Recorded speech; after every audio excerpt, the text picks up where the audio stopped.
Hello viewers, আসসালামু আলাইকুম। আশা করি সবাই ভালো আছেন। ফিরে আসলাম দুপুরের রান্না নিয়ে। আমি একটা জিনিস আপনাদেরকে দেখাচ্ছি। আমরা যে চিংড়ি মাছ খাই, চিংড়ি মাছের পিঠের উপরে দেখেন একটা রগ আছে। এই রগটা কিন্তু ফেলে দিতে হয়।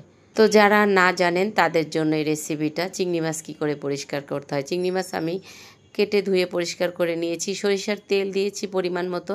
হাফ কেজি চিংড়ি মাছের জন্য 1 কাপ পেঁয়াজ কুচি দিয়েছি। তেলে আমি আগে চিংড়ি মাছ দিয়েছি। কয়েক সেকেন্ড চিংড়ি মাছ ভেজে নেওয়ার পরে আমি পেঁয়াজ কুচিটা দিয়েছি। এবার আমি মশলা দিব। চিংড়ি মাছ উঠানোর কোনো প্রয়োজন নেই। মাঝখানে একটু ফাঁকা করে সরিষার তেল দিয়েছি অল্প করে।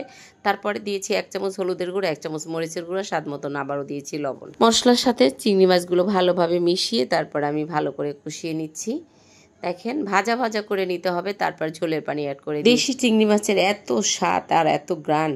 রেসিপিটা ভালো লাগলে অবশ্যই লাইক, কমেন্ট, শেয়ার করে ফেসবুক পেজটি ফলো করে ইউটিউব চ্যানেলটি সাবস্ক্রাইব করে দিবেন। প্রতিদিন রান্না করি। আপনারা দেখেছেন আমি খুব অল্প মশলা দিয়ে খুব সহজে চিংড়ি মাছ ভুনা করে নিয়েছি, বড় চিংড়ি মাছটা।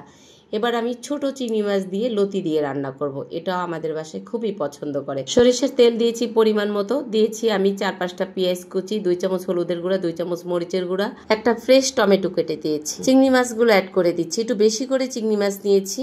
কচুলতি দিয়ে রান্না করব, এই জন্য রসুন বাটা দিয়েছি আমি 2 চামচ। চিংড়ি মাছ দেওয়ার পরে দেখেন কতটা পানি চলে আসছে। 2-3টা কাঁচামরিচও দিয়েছি। এবার ভালো করে ভুনা করে নিচ্ছি।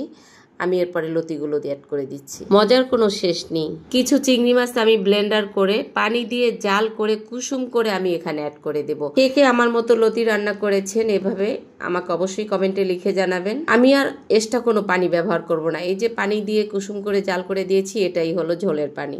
আজকের রেসিপি যদি আপনাদের কাছে ভালো লাগে তাহলে বেশি বেশি করে প্লিজ প্লিজ প্লিজ শেয়ার করে দিবেন। আপনাদের পছন্দ রান্না থাকলে আমাকে কমেন্টে লিখে জানাতে পারেন। সবাই ভালো থাকবেন। আল্লাহ হাফেজ।